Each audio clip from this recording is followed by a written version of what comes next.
And we're in the room. Morning, everybody. How are you? How are you all doing? What are you all up to? Sorry, I've just been for 25 lengths in my Olympic swimming pool. And if you want to see my Olympic swimming pool. What is this? Because they saw me diving into my pool yesterday. I didn't listen to the audio, so I don't know what you're banging on about. I saw you dive. I was diving. Quite an achievement. Diving in our new pool. Within a. Yeah. So go and have a look at my Instagram. Yeah. At my new pool. Yeah. Yeah. Sort of, you had to be kind of like a gymnast and an acrobatic. It was so annoying yesterday because we were, at least when we were all talking about how hot it was, and then Stacey went, "Oh, guys, what are you all doing? Just come back to mine. Come back to the pool." I was like, "Oh my God!" But unfortunately, I had the dentist, so I couldn't go. Otherwise, I would have just phoned you all and said, "Guys, I'm sorry, I've left you for the afternoon. I'm in Stacey's pool. You can manage." Fair dues. We would have managed. And we would have. Yeah. Kiki would have been fine. You would have been at the cinema. What is it you're reviewing later? Jurassic World. Jurassic World. Yeah. But I couldn't because I had the dentist. Yeah. Well, that was interesting. Because everyone's always saying to me, "Why don't you go into Stacey's pool?" And I'm saying I'm hot. So you don't understand. We have a relationship outside of you. Right, so you're constantly going, "Well, I don't know why you've said that." All right. Because they know why I've said it. All right. Go on then. Take the show. How are you all? What are you all going to be doing today? Kiki just said something so funny. She goes, "Today's worse than yesterday because it's hot, but it's miserable." Yeah, it's kind of overcast. It's kind of overcast, but it's the kind of weather that apparently can really kill you. The sun is worse behind a cloud. To all of you guys, because we had a meeting yesterday at 10 or 11, or what was it? We had to cut the competition, the quiz. Literally, I had to cut it short before question 7. And I can't remember what question 7 was. So I do apologize to anyone who was left in the lurch. It was such a sudden departure because people had arrived just a touch too early.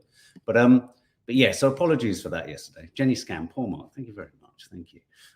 Beth Scammell has joined. I'm off to a friend's wedding, but it's raining in Wales at the moment. Mangle her name. She joined yesterday, Beth Scammell, as a member. Beth Scammell, Beth Scammell. Beth Scammell, Beth Scammell, Beth Scammell, Beth Scammell, Beth Scammell. Welcome to the family guest area. Now, that is purposefully bad for anyone who's ever considering becoming a member or a family guest. She will destroy your name and you can use it as a ringtone.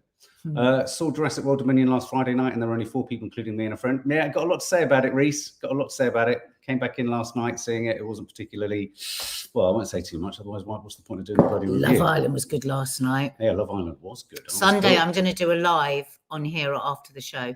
I haven't been very well the last week, so that's why I haven't been doing lives on Instagram. You sounded like someone who's smoking fags for 86 years. God, poor Kay. She was really ill yesterday. What, with a cough? She's got exactly the same thing that I've had. So bloody. Oh, okay. Well, here, you can probably notice that it's a slightly different quality picture. We're going to do the newspapers, which means we're going to do a little bit of this and a little bit of that. Oh, Julie Hilton has had her mother's funeral yesterday, and it was a beautiful send-off. How lovely. To have a beautiful send-off. Yeah. Yes, I am, Clodagh. I'm much better, thank you. Still don't feel great though. I think I was saying this at work yesterday. I think when you have COVID and then you get ill, it kind of kickstarts it a bit because you feel a bit like what you did when you had COVID. But I haven't had COVID. I haven't got COVID. I've done the test. Thought I did have it. What can we expect to see in the family guest area? You get the No Name Sunday show and you get members' lives. That's what you get. You're going to get a No Name Saturday show tonight. Did you decide the time or not? And you also get, we do a competition every week to win hand-signed cards from us. That's from the members' live. But the Sunday show, we do live or we do recorded, and you get food. You get my dad telling stories of his past. You get Mark's mum reviewing books. We get Lisa doing Lisa Loves. Tonight, it all depends on whether Lee is out tonight or not. But Lee might be doing a cocktail in tonight's live show. Well, no, he might not be. He might be with us doing I'm sure you are, Lee, aren't you? You're always out on a Saturday night.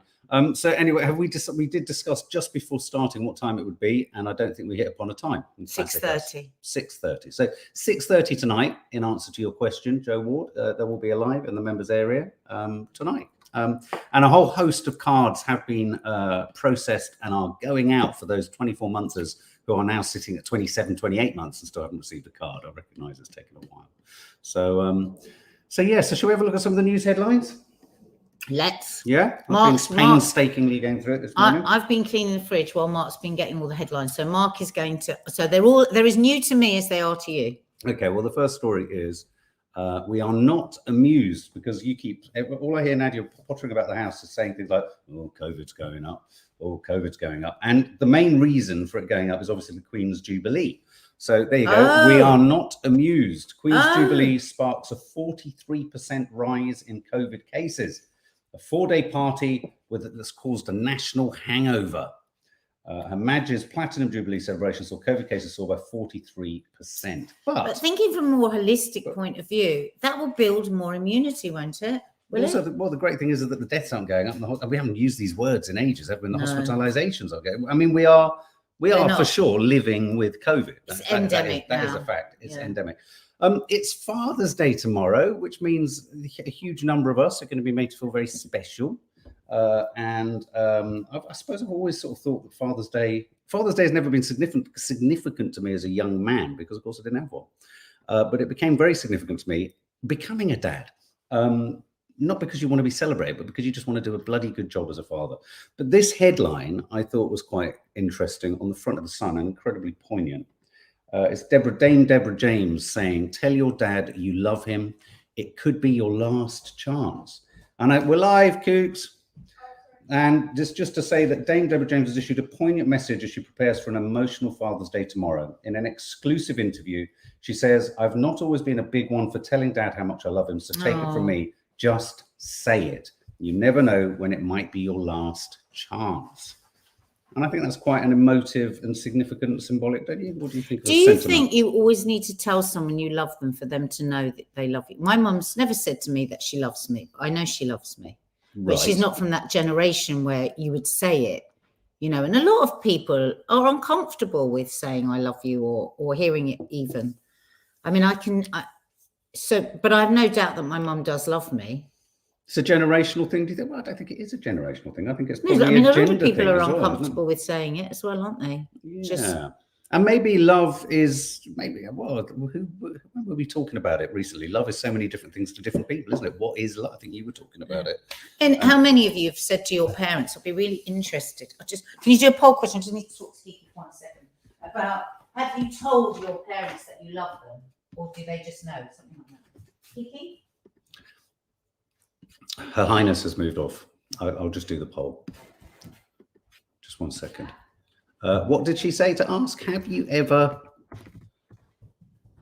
told... What's the question? Have you told your parents you love them? Weird. Do you say I love you to your parents? Have you ever told your parents? No, do you say I love you to your parents? Yeah. Because I don't think everybody does. I mean, would our girls ever say it to us first? No, we probably say I love you. They always say, "Oh, I love you" back, don't they? And they always send us, like, when it's birthday or Father's Day or Mother's Day, we get the most beautiful cards, don't we, about how much they love us, which is lovely. But to spontaneously say it, do kids? I don't know. My nan used to say, "I love you so much I could eat you," and it scared me because I genuinely thought she was going to eat me, and she was quite a domineering and sort of, you know, quite imposing woman. So whenever she said, "I love you so much I'm going to eat you," I actually thought, "Oh my God, yeah, she could actually eat me," in a sort of Grimm's fairy tale way. I mean, I've told the story before. You know, I used to give my granddad a kiss goodnight every night, and at the age of 12 or 13 or something, he said, "I think it's time to stop that now, Mark." And I remember going to bed crying because I just thought, well, hang on, what's that all about? Russ Souch, I adored my mum.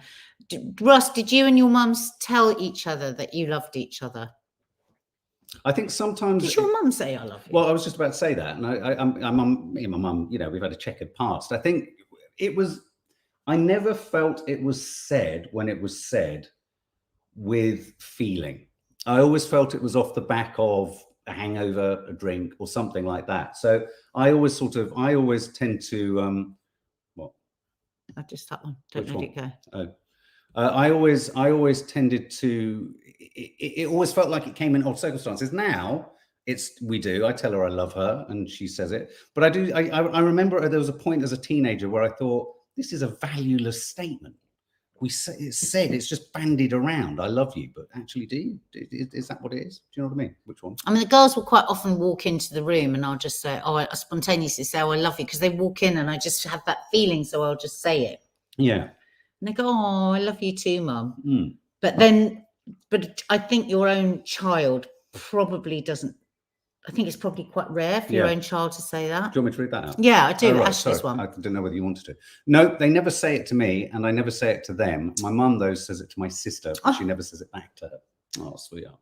Actually, that must be so hard if your parent is saying it to one. Because my mum didn't say it to any of us, as that's just that generational thing. I don't think her mum said it to her. But if there was one being told I love you and the other one wasn't, that's really horrid, I think, Ashley. That's a lot. I also think there's a way in which it can be said. I think it can be said in a way of, "Oh, I love you." It's almost like, "How are you?" It's almost like, "Yeah, I'm fine." Whereas actually, do you know what? There's nothing nicer than when a child says of yours or something, or, you know, once again, "God, I really love you," or something like that. And I said that to my mum the other day. We had a really good conversation about something. And, you know, one gets into like you with your parents, you get into the everyday sort of, you know, rapport, don't you? Which can sometimes be a bit blunt. You can be a bit kind of everyday. It's a bit casual. It's a bit this, it's a bit that. And then every now and then you take a moment, you take stock. And we'd had a really long and meaningful conversation around the table, me and my mum, about something.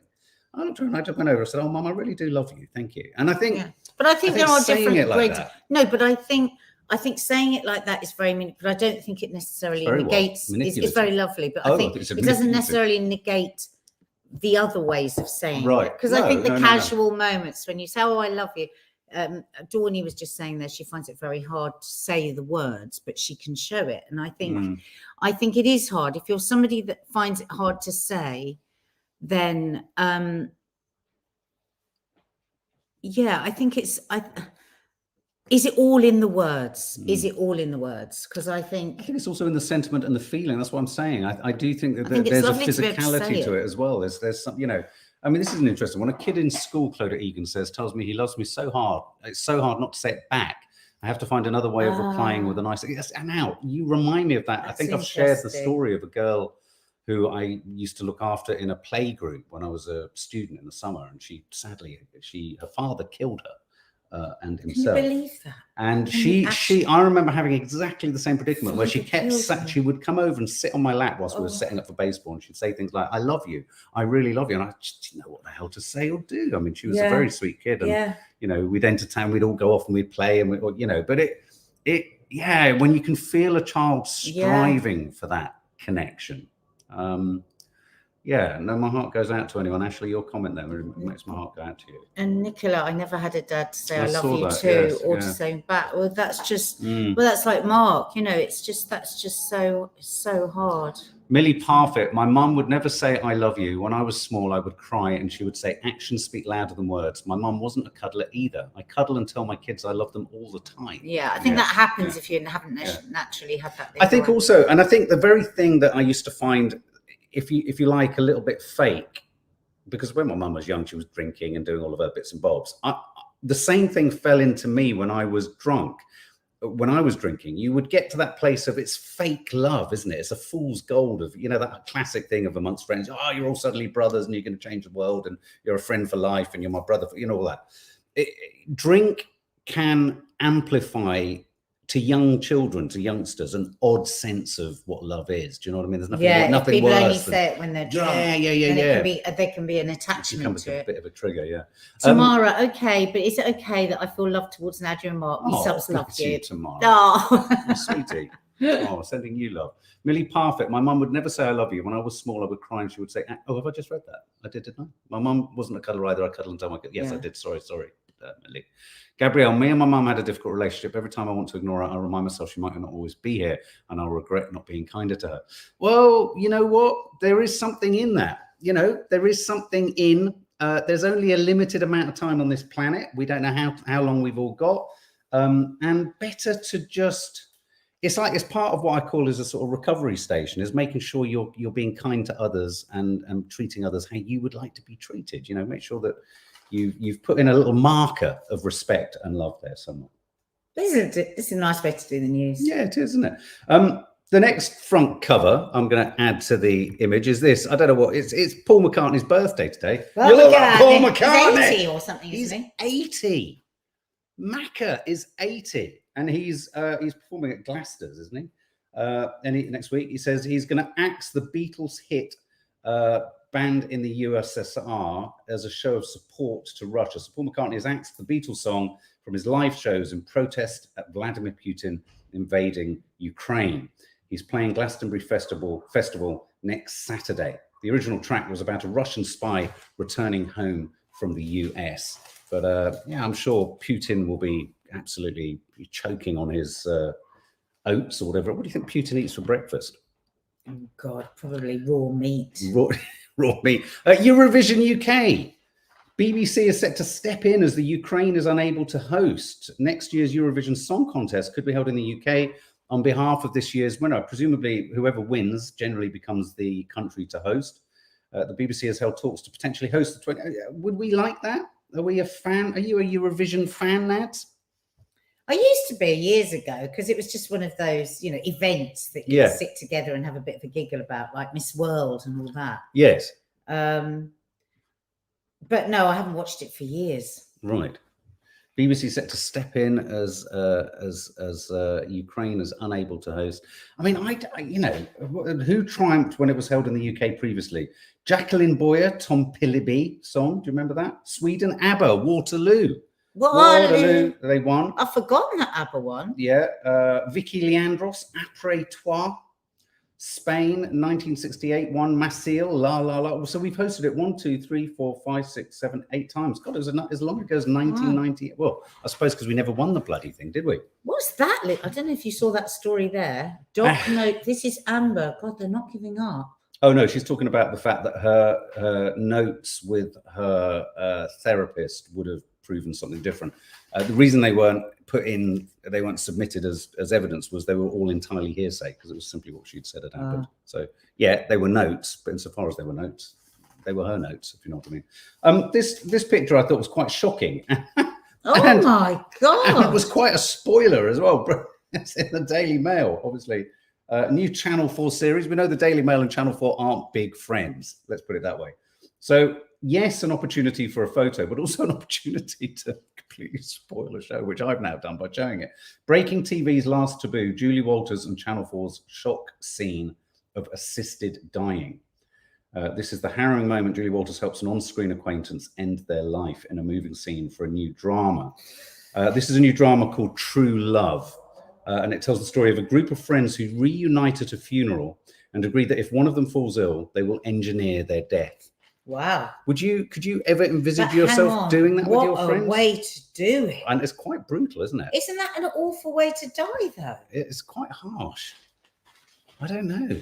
I mean, there are many but I wondered whether illnesses, aren't there, where people want assisted dying because of the fear of suffocating. Yeah. So that seems like an insane way. Would you ever consider involving friends in a sort of suicide pact for you, or engineering your death if you knew that you were struggling? I have actually thought about this. Have you? Yeah. To what extent? I've thought about how could I get somebody to help me without them being in trouble. Right. And I've thought about, all sorts of things. I don't like to go too much into suicide things because, you know, I know it can be triggering for people. But I have thought about it. Right. I have actually thought about it. Yeah. Yeah. I mean, Mark and I both are very dark, and we think a lot about death, and we're very Scorpio. So I think a lot of people would be quite shocked about that. But I have actually, made certain plans in my head. Like if I was... Gabrielle, I would understand it, but couldn't physically do it. Yeah, I know what you mean. I couldn't do it. I just couldn't. I fully understand it, and I sympathise so much. You were talking about that dreadful case. Was it out in Greece? With a 75-year-old. Yeah, did anyone hear about the court case where he suffocated his wife with a pillow? She was in late life, she'd gone through so many different illnesses. I think she was ultimately dying or was in constant agony due to blood cancer. Something awful. And to put her out of her misery, he was, you know, her quality of life had completely gone. He, I think suffocated her with a pillow, and tried to take his own life as well, because he just didn't feel he could carry on. But anyway, I think it's in Cyprus. I don't know whether it was he was seen in court this week, but he had to go to court, obviously facing the prospect of going to prison for life for murder. And so his family are sort of trying. Yeah, it was in Cyprus, Christos. Thank you. Awful. And I think his family are trying to suggest, you know, he's no danger to anyone. This was an incredibly tragic set of circumstances. So I think it's always an incredibly difficult one, isn't it? Oh, Louise Pudney, big hug. I have thought about it in case my MS got worse. Oh, yeah.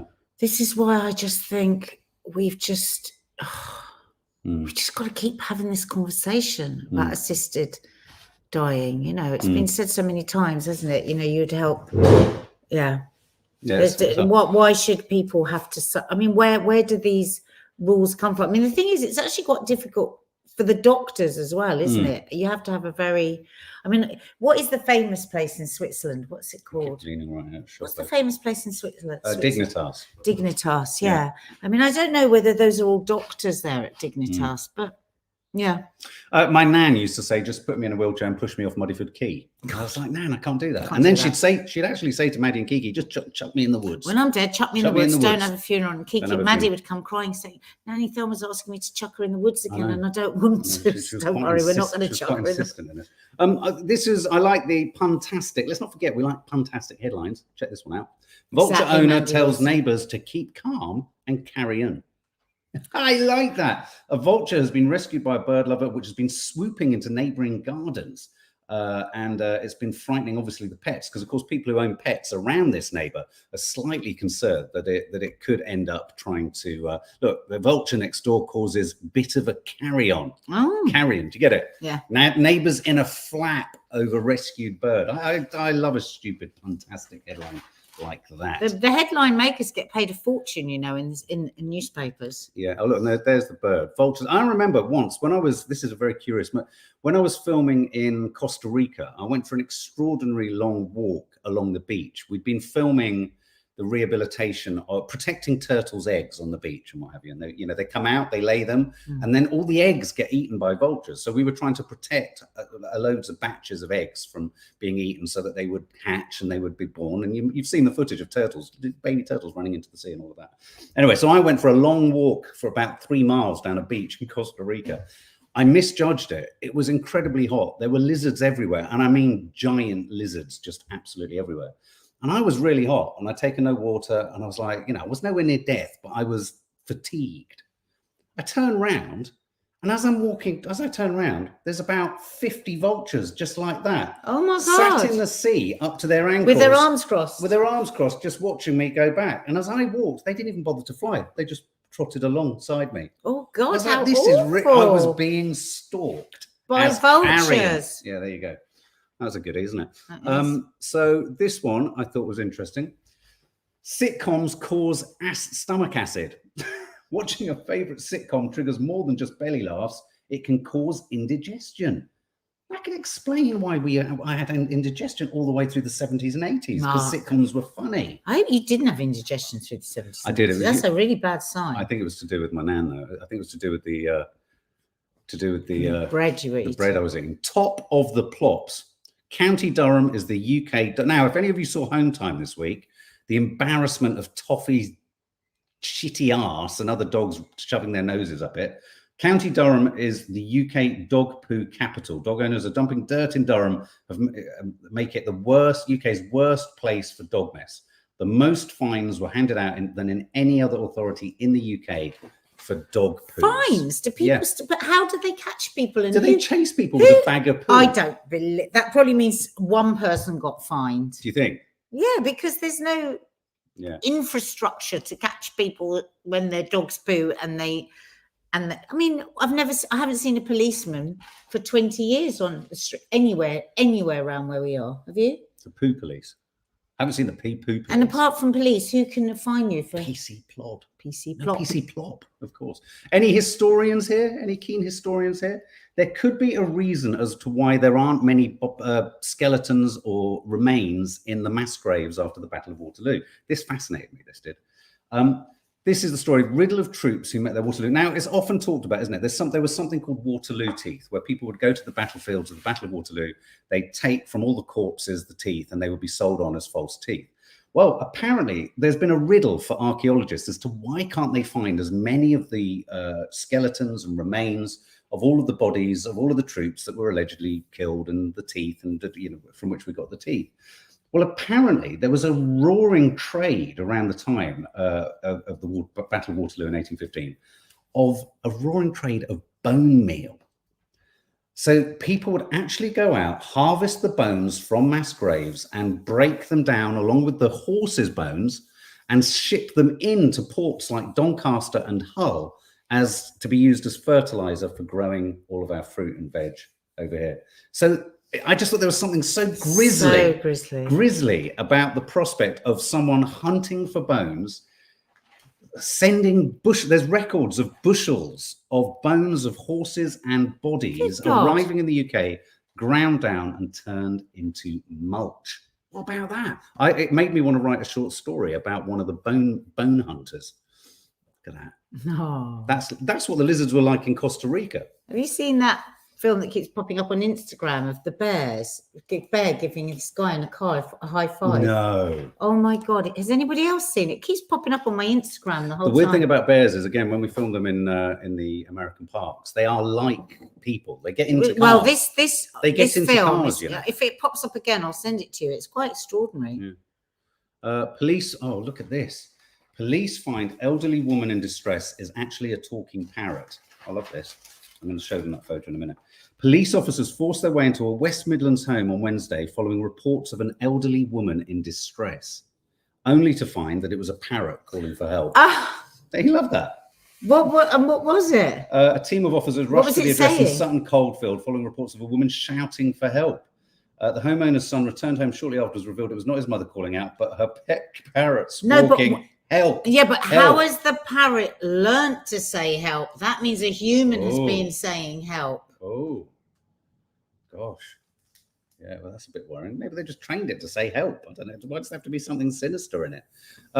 This is a tragic story of a woman with celiac who... this is really shocking. Yeah, she sadly died. I can't find the story, but she sadly died where a hospital, an 80-year-old woman, I believe, was given Weetabix and died of celiac disease. A woman with celiac disease died days after being fed Weetabix in hospital, an inquest heard.